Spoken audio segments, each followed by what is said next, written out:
ఆంధ్రప్రదేశ్ రాజకీయాల్లో కీలక సెగ్మెంట్ అమలాపురం. చాలా నియోజకవర్గాల్లో టీడీపీ వర్సెస్ వైసీపీ ద్విముఖ పోరు కనిపిస్తే ఇక్కడ మాత్రం త్రిముఖ పోరు కనిపిస్తోంది. గత ఎన్నికల్లో టీడీపీ, వైసీపీ, జనసేన మధ్య ట్రై వార్ జరిగింది. ఇప్పుడు టీడీపీ జనసేన పొత్తుతో ద్విముఖ పోరు జరుగుతుందా, లేదంటే టిక్కెట్ రాకపోతే జనసేన అభ్యర్థి ఇండిపెండెంట్గా బరిలో దిగుతారా అన్నది కీలకంగా మారుతుంది. 2008 నియోజకవర్గాల పునర్విభజన తర్వాత అమలాపురం సెగ్మెంట్ ఎస్సీ రిజర్వ్డ్గా మారిపోయింది. ఈ 5 ఏళ్లలో ఈ సెగ్మెంట్లో చాలా రాజకీయ పరిణామాలు జరిగాయి. రాజకీయాలు హాట్గా మారుతున్నాయి. జిల్లాల విభజన తర్వాత కోనసీమ జిల్లా పేరును అంబేద్కర్ కోనసీమగా మార్చడంపై చాలా ఆందోళనలు, ధర్నాలు, రాస్తారోకాలు, లాఠీ చార్జీలు కూడా జరిగాయి. మరి ఇప్పుడు అమలాపురం నియోజకవర్గ ఓటర్ నాడి ఎలా ఉందో తెలుసుకునే ముందు 2019 అసెంబ్లీ ఫలితాలను ఒకసారి పరిశీలిద్దాం. 2019 ఎన్నికల్లో వైసీపీ అభ్యర్థి పినిపే విశ్వరూప్ 43% ఓట్లు దక్కించుకొని గెలిచారు.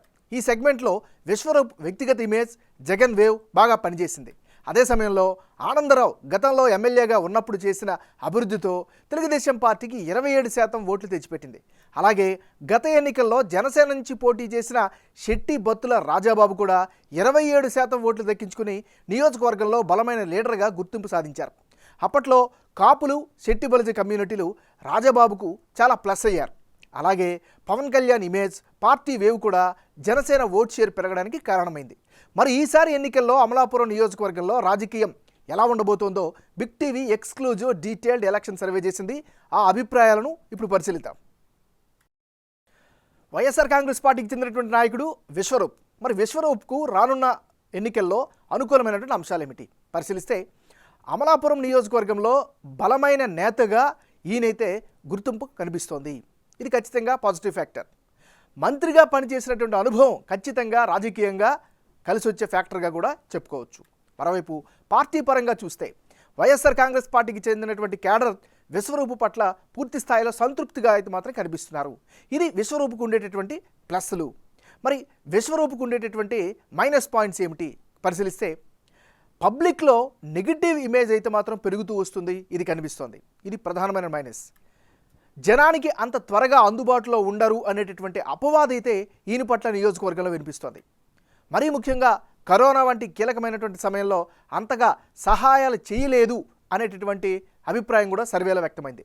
2019 ఎన్నికల టైంలో ఇచ్చిన హామీలు పూర్తి స్థాయిలో నెరవేర్చకపోవడం కూడా మరో మైనస్గా చెప్పుకోవచ్చు.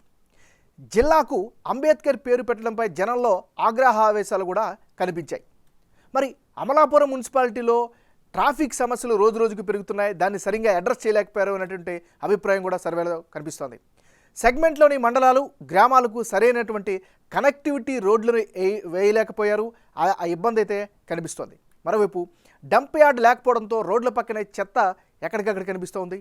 మరీ ముఖ్యంగా కీలకమైన అంశం టిట్కో ఇల్లు జనానికి అందించకపోవడం కూడా మరో మైనస్గా చెప్పుకోవచ్చు. ఇక డ్రైనేజ్ సమస్యలు, తాగునీటికి కటకట అయితే నియోజకవర్గంలో కనిపిస్తుంది. ఇక యువత విషయానికి వస్తే జాబ్ నోటిఫికేషన్లు లేక, ఉపాధి లేక నిరుద్యోగుల్లో ప్రస్తుత సర్కార్పై అసంతృప్తి అయితే కనిపిస్తుంది. ఇది దీనికి సంబంధించినటువంటి ప్లస్లు, మైనస్లు. తెలుగుదేశం పార్టీకి చెందినటువంటి నాయకుడు ఐతాబత్తుల ఆనందరావు. మరి రానున్న ఎన్నికల్లో ఐతాబత్తుల ఆనందరావుకి కలిసి వచ్చేటువంటి అంశాలు ఏమిటి పరిశీలిస్తే, సీనియర్ నాయకుడిగా నియోజకవర్గంలో అయితే ఈయన పట్ల మంచి గుర్తింపు అయితే కనిపిస్తోంది. మరోవైపు సామాన్య జనంలో ఈయన పట్ల పాజిటివ్ ఇమేజ్ కూడా వ్యక్తమవుతుంది. ఎప్పుడైనా ఎవరికైనా సమస్యలు వస్తే ఇమీడియట్గా పరిష్కారానికి చొరవ చూపుతారు అనేటువంటి అభిప్రాయం కూడా ఈయన పట్ల వ్యక్తమవుతుంది. మరీ ముఖ్యంగా అన్ని సామాజిక వర్గాల్లో, అంటే అన్ని కమ్యూనిటీల్లో కూడా ఈయన పట్ల మంచి ఆదరణ కూడా కనిపిస్తుంది. ఇది ఐతాబత్తుల ఆనందరావుకి సంబంధించిన ప్లస్లు. మరి ఈయనకి సంబంధించిన మైనస్ పాయింట్స్ ఏంటి సర్వేలో ఏం తెలియ కనుక పరిశీలిస్తే, ప్రధానంగా జనసేనతో పొత్తుతో ఓట్ల బదిలీ జరుగుతుందా, జరగదా అనేటువంటి ప్రధానమైనటువంటి ఒక డౌట్ అయితే వినిపిస్తుంది. ఇది దీనికి సంబంధించినటువంటి ప్లస్లు, మైనస్లు. తెలుగుదేశం పార్టీకి చెందినటువంటి నాయకుడు శెట్టి బత్తుల రాజాబాబు.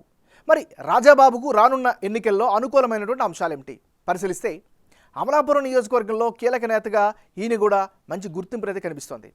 ముఖ్యంగా గత ఎన్నికల్లో మంచి ఓట్ షేర్ సాధించడం కూడా ఆయనకి రాజకీయంగా అనుకూలమైనటువంటి మరొక అంశంగా చెప్పుకోవచ్చు. ఇక కులాల పరంగా చూస్తే శెట్టి బలిజ, కాపు ఈ 2 కమ్యూనిటీల్లో కూడా ఈయన పట్ల ప్రాధాన్యత కనిపిస్తుంది. ఈయనకి పట్ల పాజిటివ్ ఫ్యాక్టర్ కనిపిస్తుంది. అన్ని గ్రామాలను కవర్ చేసేలా రాజాబాబు మహాసంకల్ప యాత్ర చేశారు. అది ఖచ్చితంగా అడ్వాంటేజ్గా కనిపిస్తోంది.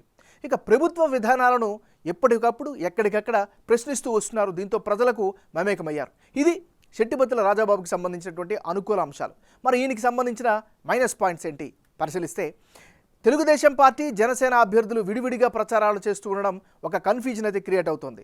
ఇక పొత్తుల్లో భాగంగా టిక్కెట్ ఎవరికి దక్కుతుంది అనేటువంటి అనుమానం కూడా బలంగా వినిపిస్తుంది. ఇది ఈయనకి సంబంధించినటువంటి ప్లస్లు మైనస్లు. రానున్న ఎన్నికల్లో అమలాపురం నియోజకవర్గంలో ఎవరెవరు బరిలో ఉంటే ఫలితాలు ఏ విధంగా వచ్చే అవకాశం ఉందో పరిశీలిద్దాం. ముందుగా విశ్వరూప్ వర్సెస్ ఐతాబత్తుల ఆనందరావు. వీళ్ళిద్దరు గనుక బరిలోకి దిగితే, ఇప్పటికిప్పుడు ఎన్నికలు జరిగితే అమలాపురంలో తెలుగుదేశం పార్టీకే గెలుపు అవకాశాలు ఎక్కువగా కనిపిస్తున్నట్లు బిగ్ టీవీ సర్వేలో తెలుస్తుంది. తెలుగుదేశం పార్టీ అభ్యర్థి అయిన ఐతాబత్తుల ఆనందరావుకు 52% ఓట్లు, వైసీపీ ప్రస్తుత సిట్టింగ్ ఎమ్మెల్యే పినిపి విశ్వరూపుకు 41% ఓట్లు, ఇతరులకు 7% ఓట్లు వచ్చే ఛాన్సెస్ కనిపిస్తున్నాయి. టీడీపీ అభ్యర్థి ఆనందరావుకు ఎక్కువ ఓట్లు వచ్చేందుకు కారణం గతంలో ఓడిన సానుభూతి, అమలాపురంలో జనంలో మంచి ఇమేజ్ కలిసి వస్తున్నాయి.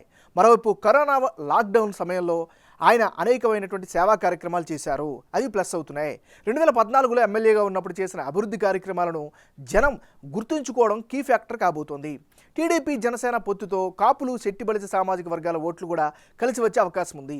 మరోవైపు ప్రస్తుత ప్రభుత్వంపై వ్యతిరేకత కూడా తెలుగుదేశం పార్టీ అభ్యర్థికి గెలుపు అవకాశాలను పెంచుతున్నట్లు సర్వే రిపోర్ట్ చెబుతోంది. మరోవైపు వైసీపీకి లబ్ధిదారుల ఓట్లు కీలకంగా మారుతున్నాయి. మరో సినారియో ప్రకారం అమలాపురంలో టీడీపీ జనసేన పొత్తు వికటిస్తుందా అన్న డౌట్లు కూడా పెరుగుతున్నాయి. ఒకవేళ టీడీపీ అభ్యర్థికి టికెట్ వస్తే జనసేన నుంచి టికెట్ ఆశలు పెట్టుకున్న రాజాబాబు స్వతంత్రంగానైనా బరిలో దిగేందుకు సిద్ధమవుతున్న ప్రచారం జరుగుతుంది. అదే కనుక జరిగితే వైసీపీకి గెలుపు అవకాశాలు ఎక్కువ అవుతున్నాయని సర్వే రిపోర్ట్ సారాంశం.